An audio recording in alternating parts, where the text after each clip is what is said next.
Depuis des mois, une véritable guerre fait rage entre taxis et VTC, les voitures de tourisme avec chauffeur. Au-delà d'accuser les VTC de leur voler des clients de façon déloyale, les taxis leur reprochent également de ne pas être soumis à la même réglementation en termes d'assurance. Nous, on est imposé avec l'assurance de voiture, donc tout risque. En plus de ça, une assurance professionnelle de transport de personnes, ce qui est très important en cas d'accident ou en cas de problème grave ou corporel. Et combien elle vous coûte finalement cette assurance? Alors, j'en ai pour, de mémoire, je dois avoir pour 4 200 € par année.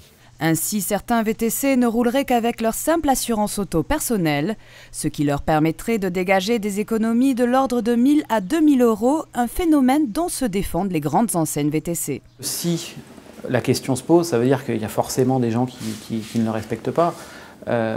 Mais malheureusement, c'est dans tous les métiers du monde. Nous, les gens qu'on fait travailler, on s'assure qu'ils sont la fameuse assurance transport de personnes. On s'assure qu'ils payent leur URSSAF, on s'assure qu'ils payent la TVA. Voilà, c'est important. On ne peut pas faire tout et n'importe quoi sous prétexte d'arriver avec un nouveau produit. Rouler avec une assurance inadaptée n'a aucun impact sur un passager en cas d'accident. Ce dernier sera obligatoirement indemnisé par le responsable tel que le prévoit la loi Badinter. Les conséquences seront par contre plus graves pour le VTC qui devra payer de sa poche les pots cassés.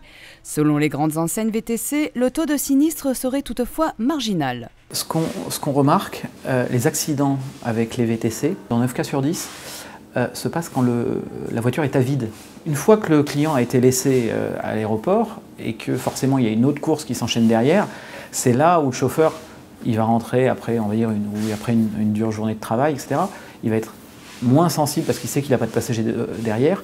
Et là, c'est là où on peut avoir des accidents. Le rapport du député Thomas Thévenoud remis au gouvernement le 24 avril met en lumière ces déséquilibres d'assurance entre taxis et VTC qu'une loi pourrait supprimer dans les prochains mois.